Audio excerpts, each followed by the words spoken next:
I call the Honourable Member Jackie Blue. Thank you, Mr Chair. I'm delighted to speak to the title of the Land Transport, Road Safety and Other Matters Amendment Bill, and I think it's a perfectly well-named title. It's all about road safety, and this is what this amendment bill is doing, Mr Chair.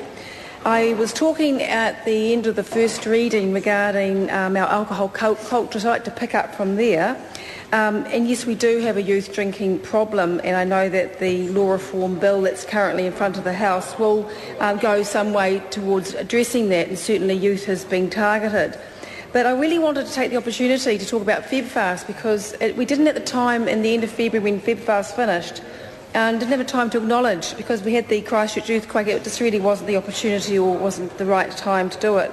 But news came out today that the FebFast people who supported FebFast raised over $100,000, and that goes towards youth drinking programs and education, and that's absolutely wonderful. I'd like to acknowledge Annalise Galloway, who led the Labour team for FebFast, and I led the National Party team for FebFast.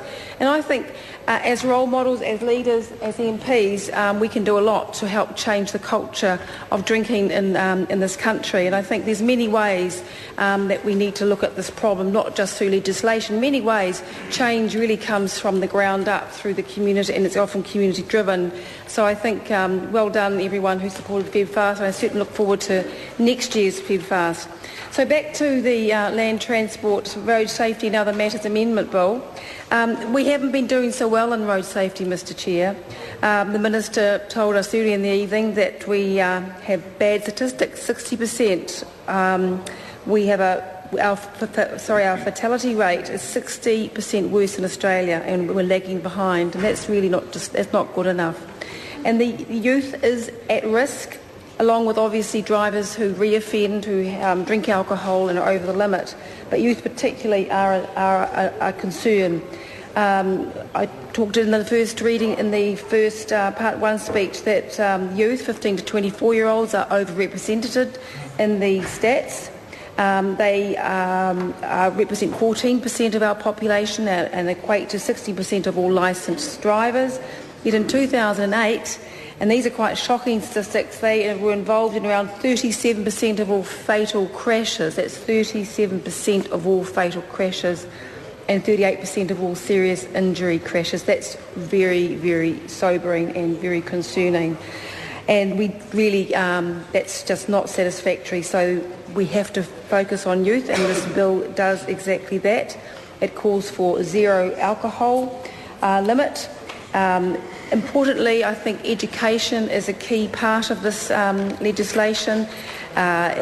Really, there is the aim to improve all road safety education available and increase access to it. And I'm very pleased that it also is allowing approved defensive driving courses to be undertaken in the learner licence phase. And I think that everyone, and that's not just youth, everyone from time to time should have a refresher course. You can't bring the speaker into the debate. I'm sorry. Apologies.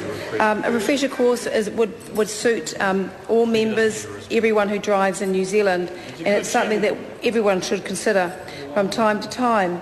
But importantly, this side of the House and this bill proposes increasing the age to 16, and we absolutely support that. It's the right way to go. The roads in New Zealand, when I talked about it in the Part 1, but when I drove, or I was learning to drive, there were 1 million vehicles on the road. Now there are 3 million vehicles on the road.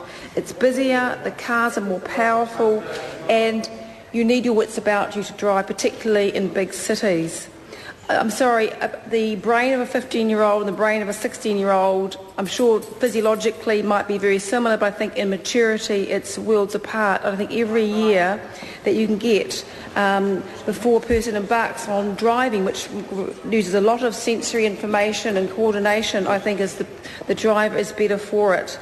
And certainly when the consultation phase of the Safer Journeys, which is the government policy on road safety going forward to 2020, was embarked upon, it showed there was a clear public support and clear support for raising the age to driving to 16.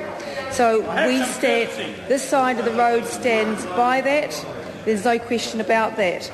The other shocking data, which is just really just all adds to support for this amendment bill, which is all about road safety. Recent data was recently published, so that 70%.